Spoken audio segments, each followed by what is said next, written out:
providing us with more analysis about the latest developments in the crisis of South Korea. We're joined from Tunisia by Dr. Jalal Rahim, an expert in Asian affairs at the University of Gafsa. Thank you so much, sir, for joining us here on Q. Hello, thank you for having me. Thank you for joining us. Let me start off by asking you, how do you assess the political fallout after South Korea's president lifted the martial law under heavy opposition pressure?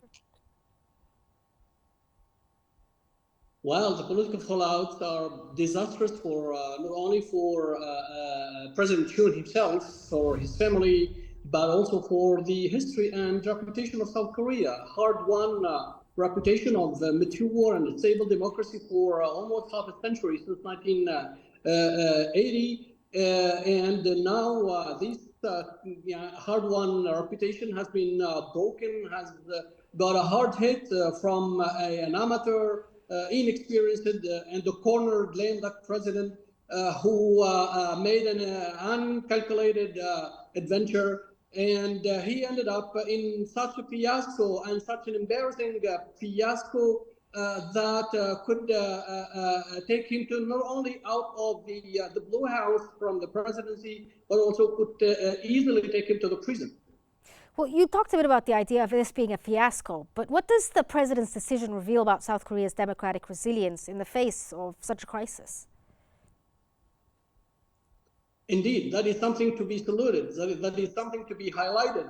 The South Korean democratic culture and democratic institutions and the resilience, as you rightly said, the resilience of such institutions and the resilience of, in person, of the opposition leader, and as well as, ironically speaking here, as well as the leader of his own party, of the president's own party, the People Power Party, Han Dong-hoon, who joined forces with the opposition leader Lee Ja-ming, and they managed to convene such a historic and unprecedented meeting, a parliament meeting yesterday, amid the siege by the military and amid the breaking in of the military into the meeting room. And at the end, they eventually managed to nullify the martial law declared by the president. And the president found no choice, and he was left with no choice but to reverse and resign the martial law he wrongly and unrightly declared. Okay, when we talk about South Korea, it's very hard to take out North Korea from the equation. Could this crisis provoke a shift in the way North Korea, or rather South Korea, approaches North Korean policy, especially given Pyongyang's silence? Well, that's a very interesting question, because given the situation, given the historic situation and the historical both situation in South Korea and its relationship with its younger sister, if we may say,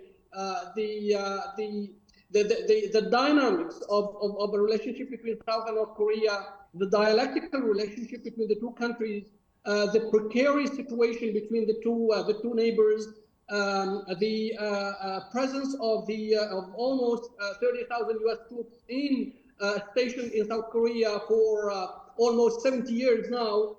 All these variables should be included when analyzing the situation in South Korea. What happened in South Korea could not be isolated from its regional and international context.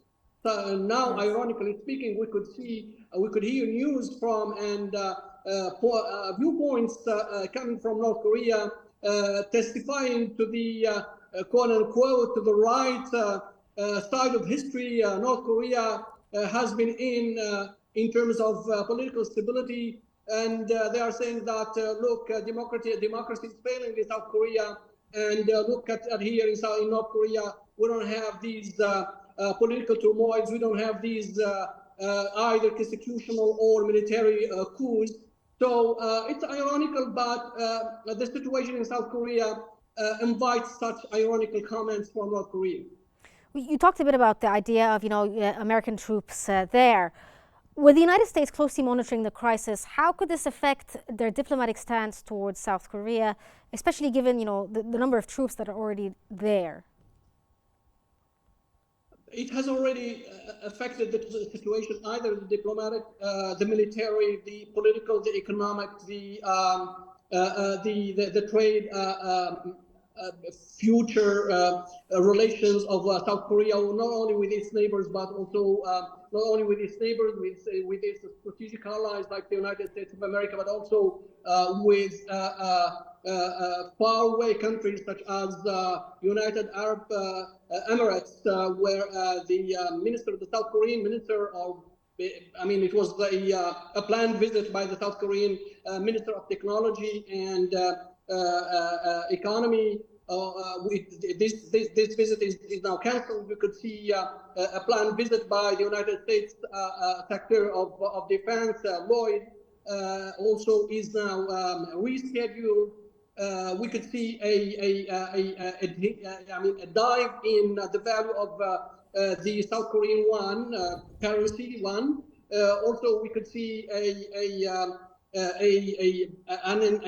age or a moment of instability, a very serious moment of instability, politically, economically, and even militarily. Now, South Korea and the Joint Chief of Staff in South Korea is now the person who is making the headlines today, because he's saying that what is going on in South Korea could invite some